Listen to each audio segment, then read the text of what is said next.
तस्मै श्रीगुरवे नमः।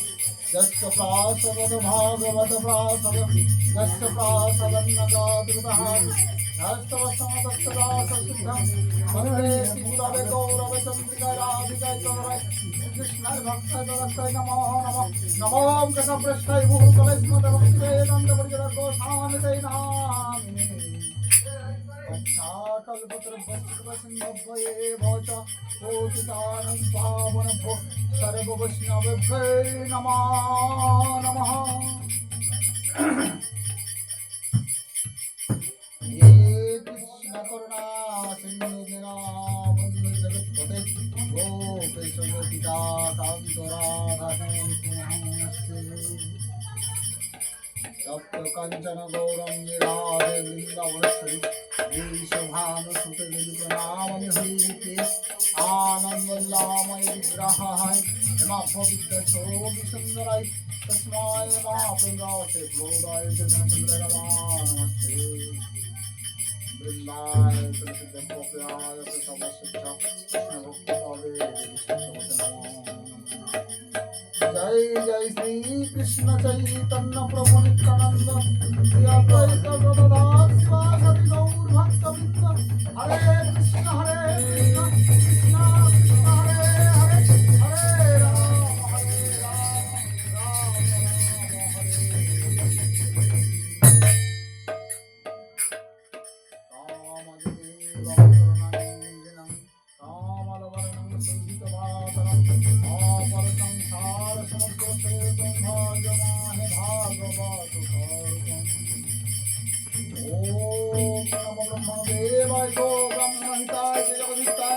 श्रीकृष्णाय गोविंदाय नमो नमः।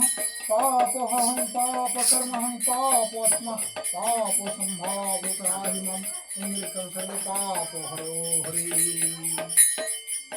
नमस्ते नरसिंहाय प्रह्लादादिदायिने वीरन्नकाशपुवक्स्लाडङ्खनाकलाय एतं सिंहपहवतं सिंहजातो जातो यामि तवतं सिंह वैनं सिंहहृदय सिंहवादिं शरणं प्रपदवादि सदस्यवादने लक्षजयस्य सत्यं सिंहमहं भजे। तामेव माता च तामेव बन्धुश्च सततामेव तामेव विद्याद्रविणं तामेव सर्वं मम देव देव।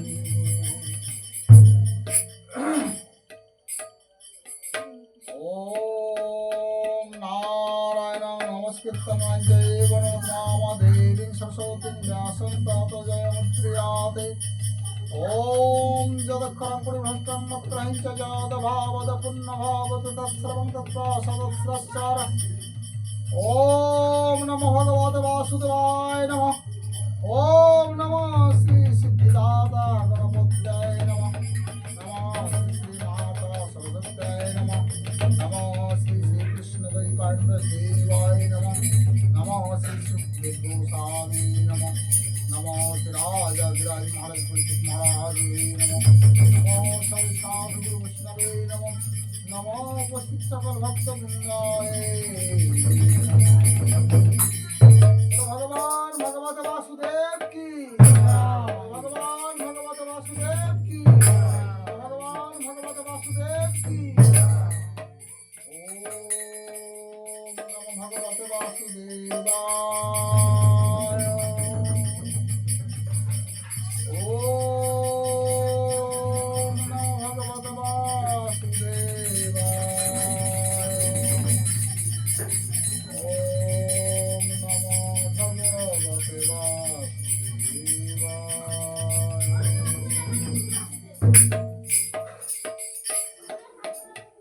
जय निताई गौर हरि बोल। हरे कृष्ण जय राधा माधव जय श्री कृष्ण। আজকে আমরা স্বর্গীয় শ্রী রামচন্দ্র আল্লাহ মহাশয়ের গৃহে শ্রীমদ্ ভাগবত অমৃত কথা আস্বাদন করব এবং তিনি আজকের দিনে 1 বছর আগে এই জগতের মায়া ত্যাগ করে এই পৃথিবীর বন্ধন থেকে মুক্তি নিয়ে তিনি চলে গেছেন ইহলোকে। তাই তিনার আত্মার শান্তির কামনার্থে আমরা ভগবানের কাছে আয়মানবকে প্রার্থনা করি। জয় নিতাই গৌর হরি বল। শ্রীকৃষ্ণ চৈতন্য প্রভু নিত্যানন্দ শ্রী অদ্বৈত গদাধর শিবাসাদি গৌর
আমাদের আত্মীয় পরিজন বর্গ মানুষ মারা গেলে আমরা দুঃখ প্রকাশ করি, শোক করি, কিন্তু ভগবান গীতায় ভাগবতে কি বলছেন, এই দ্বিতীয় স্কন্ধে 20 নম্বর শ্লোকে ভগবান বলছেন, ন জায়তে মৃণ্ময়তে বা কদাচিন্নায়ং ভূত্তা ভবিতা বা ন ভোগ অজ নিত্য শাশ্বত পুরাণ না হন্যাতে হন্যামানে শরীরে। অর্থাৎ আত্মা কখনো জন্মে না বা আত্মা কখনো মরে না অথবা উৎপন্ন হয় নাই এবং হবেও না। ইনি জন্মরহিত, নিত্য, ক্ষয়রহিত ও পরিমাণ শূন্য। অতএব শরীরের বিনাশ হইলে ইনি বিনষ্ট হন না। আমাদের প্রত্যেকটা জীব জন্তু, এই যে আমাদের 84 লক্ষ জীব, এই 84 লক্ষ জীবের মধ্যে আমাদের আত্মা আছে। তাই হচ্ছে আত্মার কোনো মৃত্যু নাই। আত্মা এত সূক্ষ্ম যা খালি চোখে যাকে দেখা যায় না। একটা চুলে 10,000 ভাগের, একটা চুলে 10 অগ্রভাগের 10,000 ভাগের এক ভাগ, যা কোনো অনুবীক্ষণ যন্ত্র, কোনো দুর্বীক্ষণ যন্ত্র দ্বারাও দেখা যায় না। তাই মানুষ কোনোদিন মরে না, আত্মা কোনোদিন মরে না। আত্মা পুনরায় কর্ম অনুযায়ী জন্মগ্রহণ করে। আমরা এই ভবের এই মায়ার সংসারে এসেছি। মায়ার সংসারে এসে আমরা যেমন কর্ম করব, আমরা যখন মাতৃগর্ভে ছিলাম আমরা ভগবানের কাছে প্রতিশ্রুতবদ্ধ হয়ে এসেছিলাম, ভগবান এই নরক যন্ত্রণা থেকে, যন্ত্রণা থেকে আমাদেরকে মুক্তি দাও, মুক্তি দাও। আমরা কি করব?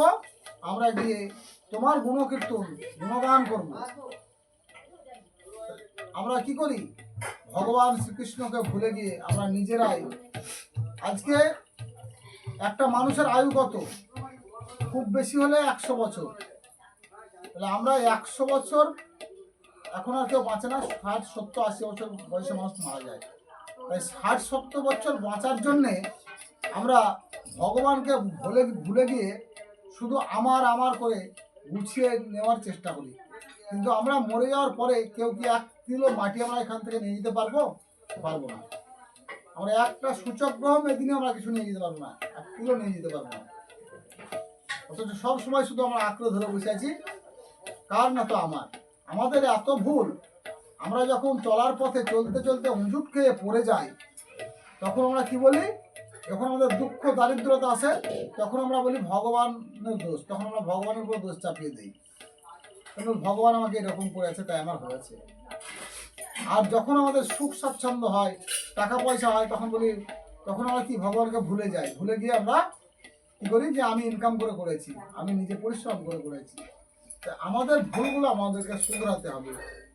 তাই আত্মা কোনদিন মরে না, মৃত্যু হয় না। তাই বলছে বাসাংশী যে নানি যথা বিহায় নরানি বিহান্নাতি নরহ পরানি তথা শরীরানি বিহায় জীর্ণ নানি সংজাতি নবানি দেহি।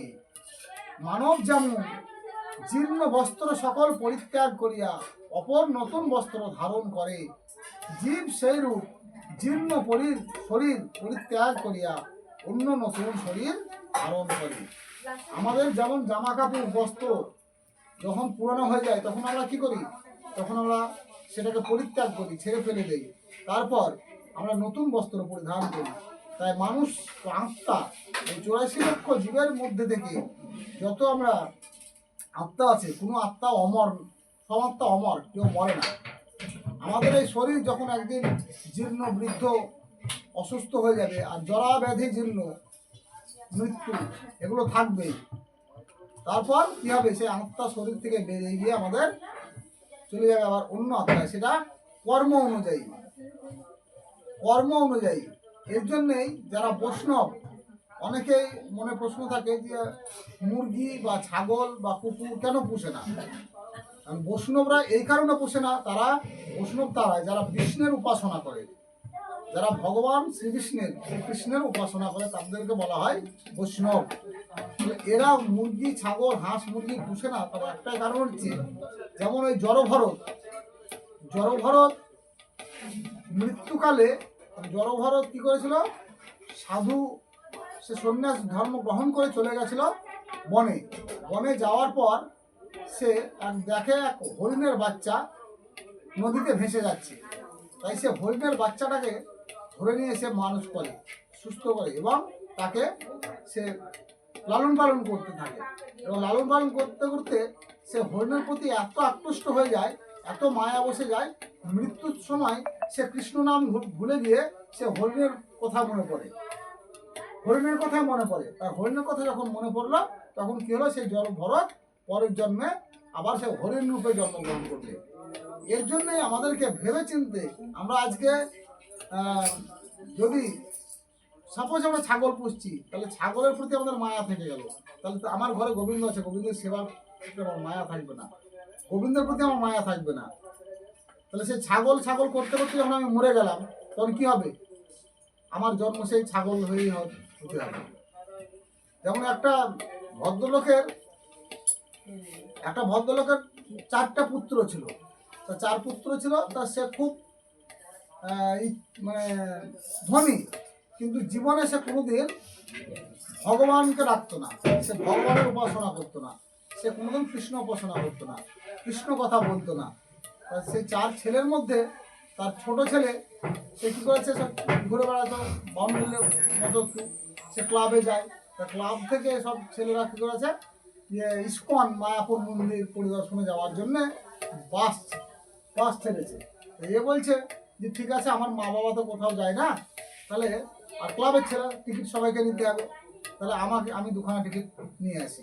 এবার ও 2খানা টিকিট নিয়ে গেছে, দিয়ে বাড়িতে গিয়ে ওর বাবা মাকে বলছে, মা বাবা দেখি তোমাদের জন্য আমি একটা জিনিস নিয়েছি। কি না, তো দেখো আমি মায়াপুর ইস্কন প্রভুর মন্দির পরিদর্শনে সব যাবে, তাই তোমাদের জন্য আমি 2টো টিকিট নিয়ে এসেছি। তা ওর মা বলছে, আমি কখন যাবো রে, আমার সময় কই, আমার তো বাতের ব্যথা, তারপরে এই ঘরা সংসার, নাতি নাতনি ছেলে পেলে, এই হাঁস মুরগি গরু ছাগল সামলাবো না, আমি যাবো, আমারও যাওয়া হবে না। ও তোর বাবাকে বলবো, বাবা যাবে। এবার বাবাকে যখন গিয়ে বলছে, বাবা বলছে, হ্যাঁ তুই তো সর্বনাশ করে দিয়েছিস, এত বড় আমার ব্যবসা, কাপড়ের দোকানদার বড়, আমার এত বড় ব্যবসা আছে, আর এই ব্যবসা ছেড়ে আমি যাবো ওই করতে টুরে মহাপ্রভুকে দেখতে যাবো, যা যা যা টিকিট ঘুরে দে। পড়ে গেল সমস্যায়, টিকিট তো আর ঘুরে নেবে না, যেতে তো হবেই। তা কী করলে ছেলেরা, ঠিক আছে তাহলে আমিই যাই। টিকিট যখন নিয়েছে চলে গেল। এবার ওখানে মায়াপুরে যারা গেছেন দেখবেন প্রতিদিন ওখানে গীতা পাঠ হয়, ওখানে প্রত্যেক দিন ভাগবত গীতা পাঠ প্রত্যেক দিন হয়। তা ওই গীতা পাঠ করতে করতে পাঠক বলছে এই যে কথাটা, বসাংসি জীর্ণানি যথা বিহায় নবানি, বিহান্নাতি নরহ পরাণি তথা শরীরানি, বিহায় জীর্ণান্নানি সংজাতি নবানি দেহি। মানব যেমন পুরানো বস্ত্র পরিত্যাগ করে নতুন বস্ত্র ধারণ করে, জীব সেরকম, আত্মা সেরকম জীর্ণ শরীর ত্যাগ করে পুরানো শরীর ধারণ করে। আর কি, মৃত্যুর সময় মানুষ যেই রূপ চিন্তা করতে করতে মৃত্যুবরণ করবে, তার আবার সেই কুলে জন্ম হবে। কেউ যদি মুরগি পুষে মুরগি করতে করতে যদি মরে যায়, তার সেই মুরগি কুলে পক্ষী কুলে জন্মগ্রহণ হবে। কেউ যদি মানে গরু ছাগল পুষছে, ছাগল করতে পারে, কুকুর পুষছে তার কুকুর কুলে জন্ম হবে আবার পুনরায়। তাহলে কি করতে হবে আমাদেরকে, এখন থেকে আমাদেরকে সাধন ভজন করতে হবে। তাই কি করতে হবে, আমাদেরকে প্রভুর নাম করতে হবে। কেমন করে? প্রভুর নাম মহামন্ত্র, হরে কৃষ্ণ কৃষ্ণ কৃষ্ণ হরে হরে, হরে রাম রাম রাম হরে হরে কৃষ্ণ হরে কৃষ্ণ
হরিবল। এবার কি করেছে সেই ছোট ছেলে, এবার একটু ওখানে বসে গেছে, সেই ভাগবত পাঠের আসরে বসে গেছে। তাই ভাগবত পাঠক পাঠ করছে কি তরণী সেন। তরণী সেনের নাম শুনেছেন? তরণী সেন হচ্ছে রামায়ণের একজন চরিত্রের মুখ্য ভূমিকার একজন ভক্ত। কে ছিলেন তরণী সেন? এই তরণী সেন ছিলেন বিভীষণের পুত্র, রাবণ রাজার ভাইপো, লঙ্কার রাবণ। ত্রেতা যুগে রাবণের থেকে আর শক্তিশালী আর শুদ্ধ ব্রাহ্মণ আর কেউ ছিল না। সব থেকে বড় ব্রাহ্মণ ছিল এই রাবণ। রাবণ কি করেছিল? আমরা রাবণকে খারাপ চোখে দেখি, খারাপ কথা বলি যে রাবণ সীতাকে হরণ করেছিল। কিন্তু কেন হরণ করেছিল? যখন মাতা সীতার 6 বৎসর বয়স, তখন তার পিতা শিরোধ্বজ জনক প্রত্যেকটা যত রাজ্যে যত রাজা আছে প্রত্যেকটা রাজাকে তার রাজ্যে আমন্ত্রণ জানিয়েছিল বৈষ্ণব সেবা, রাজা সেবা, ব্রাহ্মণ সেবা দেওয়ার জন্য। তো সেখানে ব্রাহ্মণ, সব থেকে বড় ব্রাহ্মণ ছিলেন রাবণ। তো রাবণও গেলেন। রাবণ ওখানে বলছে শিরোধ্বজকে যে আমি সেবা নেব, তুমি নিমন্ত্রণ করেছ, আমি ব্রাহ্মণ সেবা নেব, কিন্তু আমাকে গুপ্তভাবে সেবা দিবে একজনে, আর কেউ আমার কাছে সেবা দিতে যাবে না। যে কে? তো তোমার ওই 6 বৎসরের কন্যা সীতা আমাকে সেবা দিবে, আর সেটা একটা ঘরে কেউ থাকবে না, আমি থাকবো শুধু, আর সেই ঘরের মধ্যেই আমাকে সেবা দিতে যাবে দরজা বন্ধ করে সীতা। শিরোধ্বজ জনক তো ভাবতে লাগলো যে আমার বাচ্চা মেয়ে, আর রাবণ বিভীষিকা ভয়ঙ্কর, তাকে সেবা দিবে, তাহলে সে তো কেমন করে কি করবে, মানে ভয় করছে। কিন্তু কিছু করার নাই, ব্রাহ্মণের কথা বৈষ্ণবের কথা ফেলতে পারবে না। তাই কি করলে, সে রাবণ একটা ঘরের মধ্যে থাকে, সে ঘরে নিয়ে গেল, সেই ঘরে সীতাকে সেবা দিতে পাঠিয়ে দিল। এবং ঘরের দরজা যখন সেবা দিতে গেল সীতা, তখন সঙ্গে সঙ্গে ঘরের দরজা বন্ধ করে দেওয়া হলো। বন্ধ করে দিয়ে সবাইকে তাড়িয়ে দেওয়া হলো, প্রহরী থেকে আরম্ভ করে যত আছে যেন কেউ না থাকে। এবার কি করলে, সঙ্গে সঙ্গে রাবণ কিন্তু জানতো যে মা সীতাই হচ্ছে স্বয়ং লক্ষ্মী, মা সীতাই হচ্ছে স্বয়ং লক্ষ্মী। তাই সঙ্গে সঙ্গে রাবণ কি করলে, হাঁটু পেরে মা সীতার কাছে বসে গেলেন চরণ ধরে। বলছে, মা, আমার এই রাক্ষস কুল, আমার এই অসুর কুলকে মা গো তুমি উদ্ধার করো। আমার স্বর্ণলঙ্কায় সবাই আছে, 33 কোটি দেবদেবী সবাই আছে, আমি শনিদেবকে বন্ধন করে রেখেছি। রাবণ কি করেছিল, শনিদেবের উপরে পা দিত, চরণ দিত, সিংহাসনে বসতো, বসে শনিদেবের উপরে চরণ দিয়ে বসে থাকতো, শনিদেবের উবুর হয়ে থাকতো, তার পিঠে পা দিয়ে বসে থাকতো। তাহলে যত দেবদেবী আছে সবাইকে আমি আমার স্বর্ণলঙ্কায় নিয়ে এসেছি, শুধু মাগো আমি তোমাকে নিয়ে যেতে চাই আমার স্বর্ণলঙ্কায়। আর তুমি গেলে প্রভু শ্রীরাম, ভগবান নারায়ণের কত অবতারের হিসাব নাই। সমুদ্রের ঢেউ যেমন গোনা যায় না, ঠিক ভগবানের অবতারও তেমনি গোনা যায় না। তার ভিতরে আমরা 10 অবতার স্বাভাবিক, আমরা 24 অবতার থেকে 10 অবতার আমরা স্বাভাবিক জানি। 10 অবতার কি? বরাহ, কুর্ম, মৎস্য, বামন, রাম, পরশুরাম, ভগবান শ্রীকৃষ্ণ, বলরাম, মহাপ্রভু চৈতন্য মহাপ্রভু, এই অবতারগুলো আমরা স্বাভাবিক আমরা জানি। তাই রাবণ বলছে, ভগবান মা লক্ষ্মী বলছে, মা লক্ষ্মী তাহলে তুমি গেলে আমার লঙ্কায় প্রভু যাবে, আর প্রভু গেলে আমার রাক্ষস কুল উদ্ধার হবে। তাই সীতা দেবী কথা দিয়েছিল, ঠিক আছে আমি তোমাকে কথা দিচ্ছি রাবণ, আমি যাব তোমার সঙ্গে, তবে কেমন করে জানো, তুমি যেদিন আমাকে হাতে ধরে নিয়ে যেতে পারবে সেই দিন আমি যাবো, তার আগে আমি যাবো না। তার জন্যে রাবণ যখন ভিক্ষা করতে যায় তখন কি বলে ভিক্ষা করতে গেছিল, মা কে আছো আমাকে ভিক্ষা দেবে। সীতা দেবীকে মা বলে সম্বোধন করে মায়ের সীতার হাত ধরে নিয়ে গেছিল রাবণ রাজা। এই কথাগুলো কিন্তু অনেক অনেক জায়গাতে শুনতে পাবেন না, বলবে না, ঢেকে রেখে উজ্জ্বল। মানে আমাদের সনাতন ধর্মটাকে এমন করে দেয়, কিছু কীর্তনে আবার কিছু মানুষ না বুঝে উল্টো পাল্টা কথা বলে দেয়। ওখানে লঙ্কা রাবণ কিন্তু তিনি ব্রাহ্মণ, তিনি সব জানতেন যে এরপরে এই ঘটনা ঘটতে, তাই রাক্ষস কুলকে উদ্ধার করার জন্য সে রাবণ সীতা দেবীকে নিয়ে গেছিলেন স্বর্ণ লঙ্কায়। কোথায় রেখেছিলেন? অশোক বনে। অশোক মানে কি? অশোক মানে যেখানে কোনো শোকের ছায়া নাই। তাহলে আরো অনেক জায়গা ছিল, সেখানে না রেখে অশোক বনে কেন রাখলো? যেন মা লক্ষ্মীকে রেখেছে মা সীতাকে, যেখানে কোনো শোক না থাকে, যেন কোনো শোকের চিহ্ন না থাকে, তার জন্য সে বনের নাম হয়েছিল অশোক বন, আর সেই বনে মা সীতাকে রেখেছিল। এবার জেনে শুনেও কিন্তু রাক্ষস কুলকে উদ্ধার করার জন্য এই রাবণ এই কাণ্ড ঘটিয়েছিল, ভগবানের হাতে প্রাণ বিসর্জন দেওয়ার জন্য।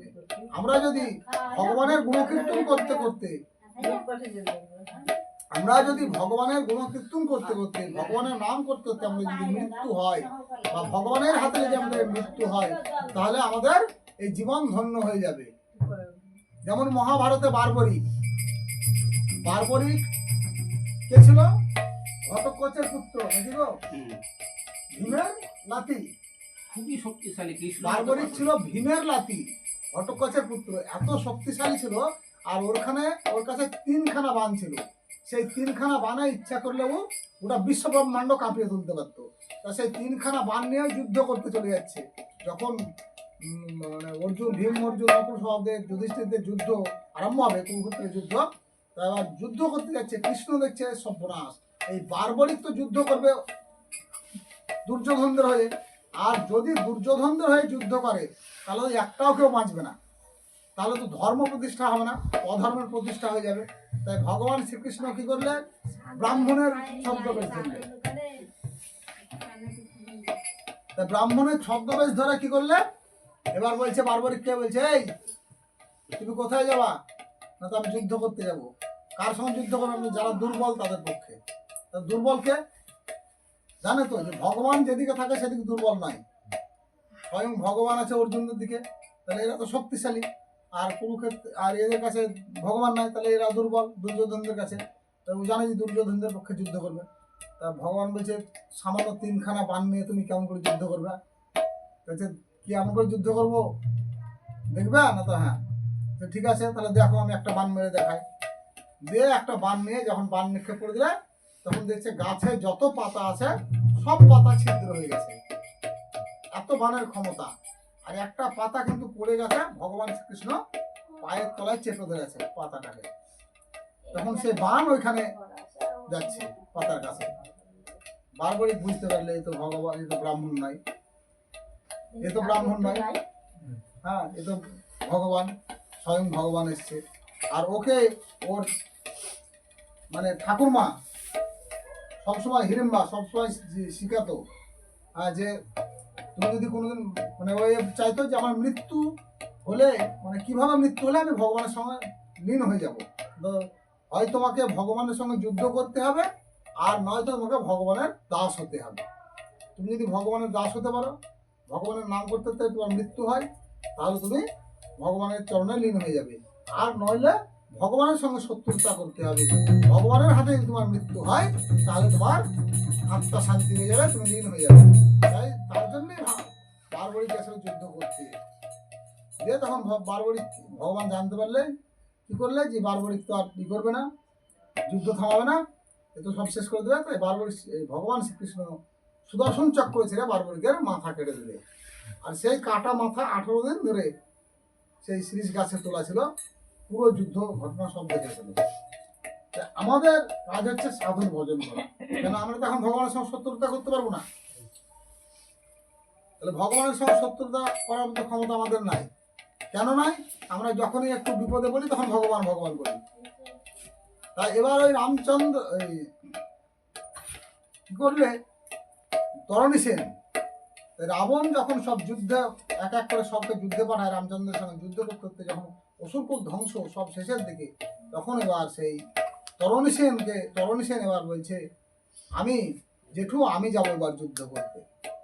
রাবণ বলছে, বাবা আমি জানি তুমি যুদ্ধ করতে যাবে, তুমি যুদ্ধ করতে যাবো আমি জানি, তুমি একবার আমার বুকে এসো, আমি তোমাকে একবার আলিঙ্গন করি, জড়িয়ে ধরি। কেন? তুমি ছিলে সেই সত্য যুগে ভক্ত প্রহ্লাদ, আর আমি ছিলাম হিরণ্যাক্ষ। তুমি আমার পুত্র ছিলে সত্য যুগে, আর এই ত্রেতা যুগে তুমি আমার ভাই হয়ে জন্মগ্রহণ করেছো। সত্য যুগে তোমার জন্য আমার বংশ রাক্ষসকুল উদ্ধার পেয়েছিল, আর এই ত্রেতা যুগে আবার তুমি উদ্ধার করবে আমার রাক্ষসকুলকে। সেই তরণী সেন গিয়ে প্রভু রামচন্দ্রের সঙ্গে যুদ্ধ করে, যুদ্ধ করার পরে তার মৃত্যু হয়।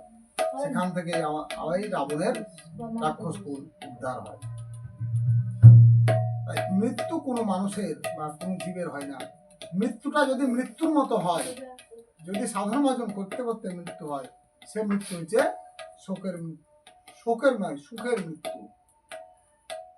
তাই আমাদেরকে ভগবানের আরাধনা, নাম, গুণকীর্তন, কর্ম তো সকলেরই আছে। কর্ম না করলে আমরা খেতে পাবো না, কর্ম প্রত্যেককে করতে হবে। কর্মের মধ্যে দিয়ে কলিজীবের জীবকে ভগবান শ্রীকৃষ্ণ চৈতন্য মহাপ্রভু ধারণ করে এসেছিলেন। কেন? জীবকে শিক্ষা দেওয়ার জন্য, জীব জগৎকে, যে হাতে করো গৃহ কাজ, মুখে বলো হরি, অনায়াসে হয়ে যাবে অবসিদ্ধ পারে।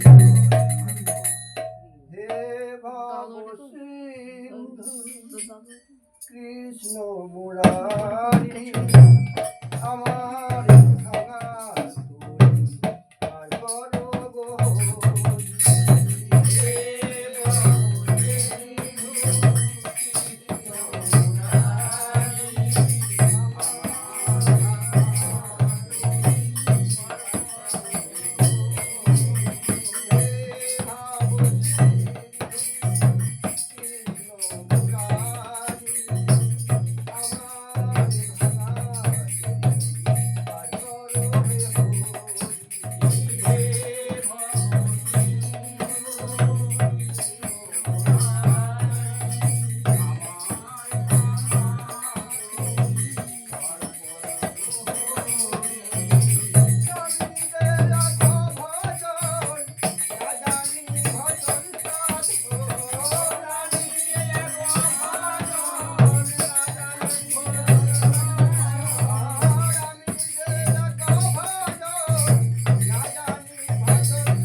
হরি বল।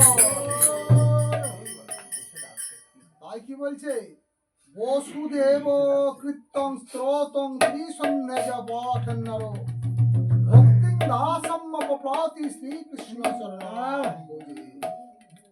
যে ব্যক্তি বসুদেব কৃত্য স্ত্রোত ত্রিসন্ধ্যা পাঠ করে, যে মনুষ্য শ্রীকৃষ্ণ চরণ কমলে দাসত্ব লাভ করে এবং শ্রীকৃষ্ণ প্রতি ভক্তি সম্পন্ন হয়, আমাদেরকে ভগবান শ্রীকৃষ্ণের চরণ কমলে সম্পন্ন হতে হবে। এই কথা শুনে সেই এটুকুই শোনার পর সেই ছেলে মায়াপুর ঘুরে এবার চলে আসলো, আবার বাস নিয়ে সব বাড়িতে চলে আসলো। বাড়ি ফিরে এসে থাকে, আর ওর মনে কিন্তু একটাই কথা বারবার শুধু খেলে, যে মৃত্যুর সময় যেরূপ চিন্তা করতে করতে মানুষ মরবে, তার জন্ম সেইভাবেই হবে।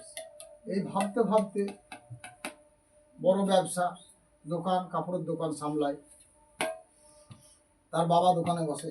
এইরকম ভাবে থাকতে থাকতে সেই বৃদ্ধ মানুষ চিরদিন কেউ বাঁচতে আসে না, প্রত্যেককেই যেতে হবে। তাই বাবার বয়স হয়ে গেছে, বাবা মৃত্যু শয্যায় পড়ে আছে। বাবা মৃত্যু শয্যায় পড়ে আছে, সেই সময় সেই ছোট ছেলে গিয়ে বলছে, বাবা সারা জীবন শুধু ধন সম্পত্তি, টাকা পয়সা, গয়না গাঁটি নিয়ে ব্যস্ত থেকেছ, লাতি পুতি এই নিয়েই শুধু সংসার করেছ। একবার কৃষ্ণ নাম করো বাবা, শুধু একবার হরিবল বলো, শুধু একবার তুমি মৃত্যুকালে হরিবল বলো। যদি একবার তুমি হরি বলতে পারো, তোমার যদি মৃত্যু হয়, তোমার সে মৃত্যু সুখের মৃত্যু হবে। বাবা কি বলছে, সে ঠিক আছে, সে না হয় বলবো রে। তা বড় ছেলে কই? বড় ছেলে পায়ের কাছে বসে আছে, পায়ে হাত বুলাচ্ছে, বাবা আমি এইখানে আছি বাবা, বাবা তুমি একবার বলো, একবার হরি বল বলো। আবার বলছে ঠিক আছে, সে না হয় বলবো রে। মেজো ছেলে কই? মেজো ছেলে ডাহিন ধারে বসে আছে, ডাহিন হাত ধরে বলছে, বাবা আমি এখানে আছি, বাবা আমি এখানে আছি, বলো তুমি একবার হরি বল বলো, একবার হরি বল বলো। সে না হয় বলবো রে। ল ছেলে কই? ল ছেলে বাঁ হাতে বসে আছে, বাঁ হাত ধরে কাছে, বাবা আমি এখানে আছি, বাবা আমি এখানে আছি, তুমি একবার বলো। বলছে সে না হয় বলবো রে। ছোট ছেলে কই? ছোট ছেলে মাথার কাছে বসে আছে, বলছে বাবা আমি তো তোমাকে বলতে বললাম যে আরে তোরা 2-4 ভাই এখানে আছিস না? তো হ্যাঁ, তাহলে দোকানে কে আছে? বাস, দোকানে তো কেউ নাই, দোকানে কে আছে বলে চলে গেল। হরিবল আর বলতে পারলি না, কেন? ছোট থেকে। এর জন্য বলে শিশুকালে কৃষ্ণ ভজে কৃষ্ণ পাওয়ার আসে, যৌবনকালে কৃষ্ণ ভজে আসে কিনা আসে, আর বৃদ্ধকালে কৃষ্ণ ভজে জমের তর আসে। কিন্তু সে জমের তর আসেও বুঝতে পারলে না, কারণ ছোট থেকে কৃষ্ণ কি করলো, সে মৃত্যুর সময় দোকান করে মরে গেল। মৃত্যুর পর কি হলো, একটা কোনা ব্যাং হয়ে জন্মগ্রহণ করলে সেই দোকানের কোনায় করাত করে ডাকে আর বসে থাকে সেই জল। তাই মৃত্যুটা হোক যেন আমাদের সেই রকম, যেন আমরা গোবিন্দকে স্মরণাপন্ন করতে করতে আমাদের মৃত্যু হয়। নিতাই গৌর হরি বল।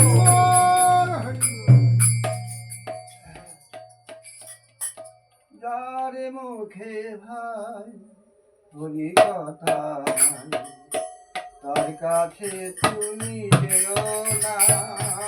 তার মুখে ভাই বলি কথা,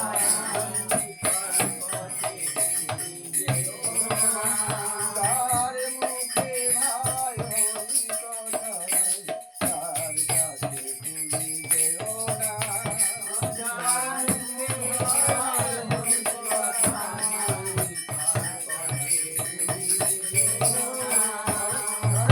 দেখিয়া যাবে হরি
কি বলেছে তাই বলেছে সর্বধর্মানাং পরিত্যজ্য মামেকং শরণং ব্রজ অহং তাং সর্ব পাপেভ্যো মোক্ষাসামি মা শুচ। সব ধর্ম পরিত্যাগ করে সব কিছু ছেড়ে শুধু আমার সাধন ভজন করো, আমার শরণাপন্ন হও, আমি তোমাদেরকে মুক্তি দেব। কিন্তু আমরা কি করি, আমরা দেখেছি অনেক মায়েদেরকে, অনেক মেয়েদেরকে, আমি বিভিন্ন জায়গায় যাই দেখেছি, ভগবানের গুণকীর্তন করছি, আমরা শ্রীকৃষ্ণের আরাধনা করছি, একাদশী ব্রত উপবাস করছি, এবং শ্রেষ্ঠ ব্রতের মধ্যে শ্রেষ্ঠ হচ্ছে একাদশী। তাহলে একাদশী ব্রত করছে, আবার কি করছে, দুর্গা পুজোর ডালা নিয়ে চলে যাচ্ছে, মনসা পুজো করতে চলে যাচ্ছে, কালী পুজো করতে চলে যাচ্ছে, শিব পুজো করতে চলে যাচ্ছে। এগুলো ঠিক হচ্ছে না। কারণ যে ভগবান শ্রীকৃষ্ণের শরণাপন্ন হয়ে গেছে, যারা ভগবান শ্রীকৃষ্ণের চরণে মন সমর্পণ করে দিয়েছে, তাদের আর কোনো পুজো করা যাবে না, তাদের কোনো পুজোর উপবাস করা যাবে না। তাদের একটাই সেবা হচ্ছে ভগবান কৃষ্ণ সেবা। কারণ একাদশীর থেকে বড় উপবাস আর কিছু হতে পারে না। এর জন্যই বুঝতে পারে না, কিন্তু ভগবান কোন দিক দিয়ে তার ক্ষতি করে। যেমন দুই বন্ধু তর্ক করছে, একজন বলছে আমার কালী বড়, আর একজন বলছে আমার কৃষ্ণ বড়। দুই ভক্ত, কালীর ভক্ত বলছে কালী বড়, কৃষ্ণ ভক্ত বলছে কৃষ্ণ ভক্ত বড়। তো বলছে ঠিক আছে, তাহলে কে বড় প্রমাণ হবে, চ কেমন করে, চ 5 তলা ছাদে উঠবো। 5 তলা ছাদে উঠেছে দুই বন্ধু, উঠে এবার কালীর বন্ধু বলছে কৃষ্ণ বন্ধুকে, তুই আগে লাফা, দেখি তুই কৃষ্ণ বাঁচাতে পারছে নাকি। এবার কি করেছে, কৃষ্ণর প্রতি মন সমর্পণ করে দিয়েছে। সে হরে কৃষ্ণ বলে একদম না উঠে, হে কৃষ্ণ করুণা সিন্ধু দীনবন্ধু জগৎপতে গোপেশ গোপিকা কান্ত রাধা যোগ কৃষ্ণ বলে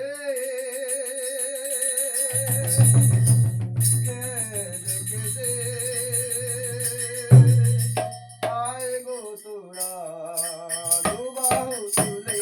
যোগ কৃষ্ণ বলে কেঁদে আয়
কৃষ্ণ ভক্ত সে ভগবান শ্রীকৃষ্ণের শরণাপন্ন হয়ে প্রণাম করে হরে কৃষ্ণ কৃষ্ণ কৃষ্ণ হরে হরে হরে রাম রাম রাম হরে হরে ঝাঁপিয়ে পড়ল। সে ঝাঁপাচ্ছে আর প্রভুর গুণকীর্তন করছে, ভগবান শ্রীকৃষ্ণের নাম করছে। হরে কৃষ্ণ কৃষ্ণ কৃষ্ণ হরে হরে হরে কৃষ্ণ কৃষ্ণ কৃষ্ণ কৃষ্ণ হরে হরে রাম হরে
ঝাঁপিয়ে পড়লো, প্রভুর নাম করতে ঝাঁপিয়ে পড়ে সে সুন্দর দাঁড়িয়ে গেল, কারণ ভগবান তাকে স্বয়ং রক্ষা করলে, ভগবান শ্রীকৃষ্ণ তাকে স্বয়ং রক্ষা করলে। 5 তলা বিল্ডিং থেকে সে লাফিয়ে পড়লো প্রভুর নাম করতে করতে।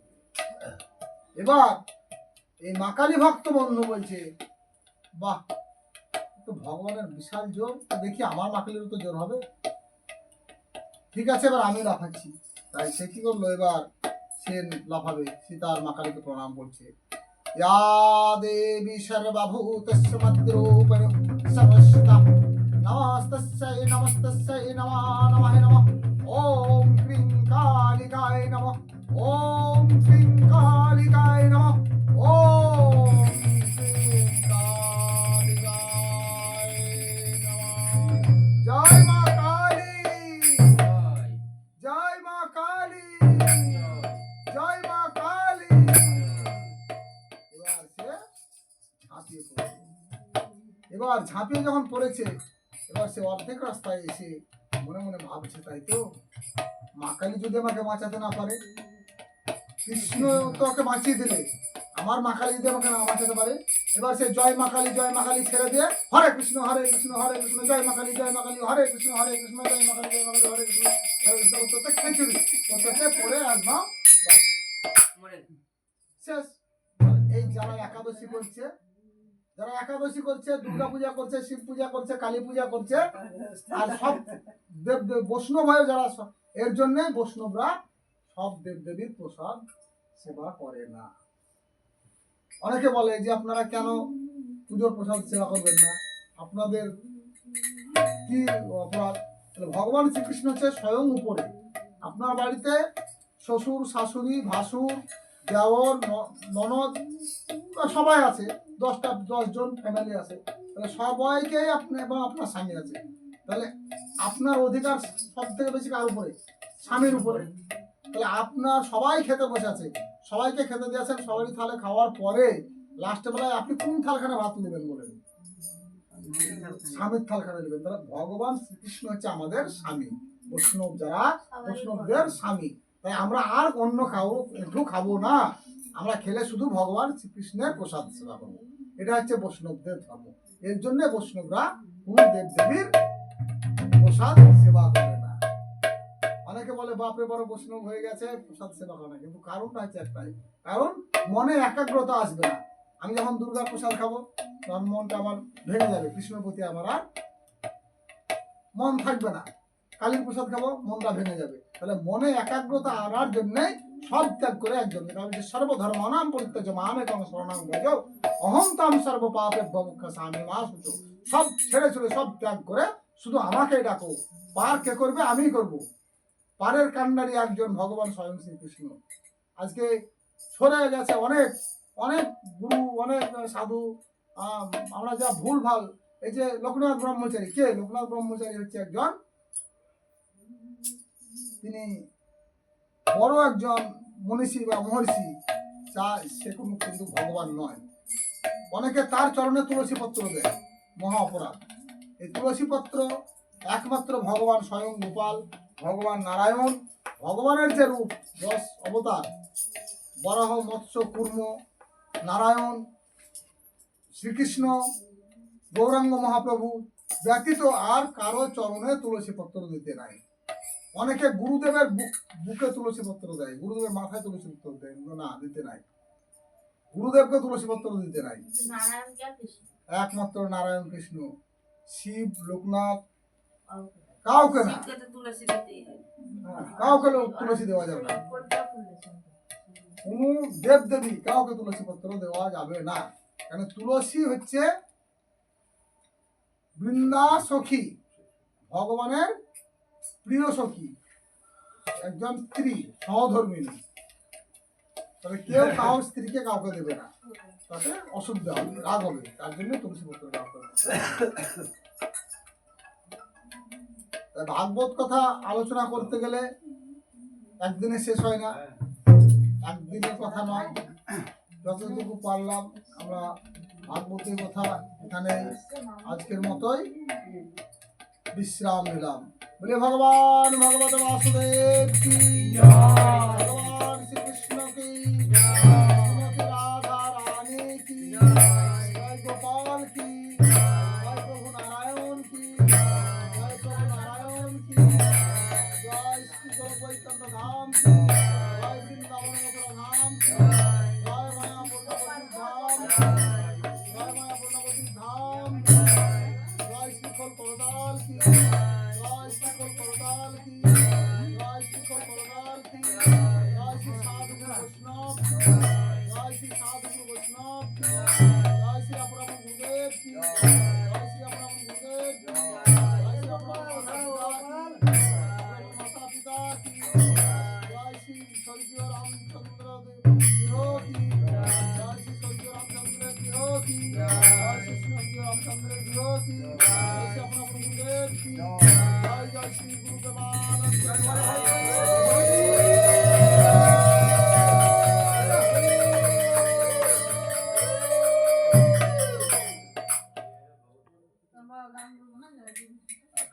আর কথা না, জয় দিতে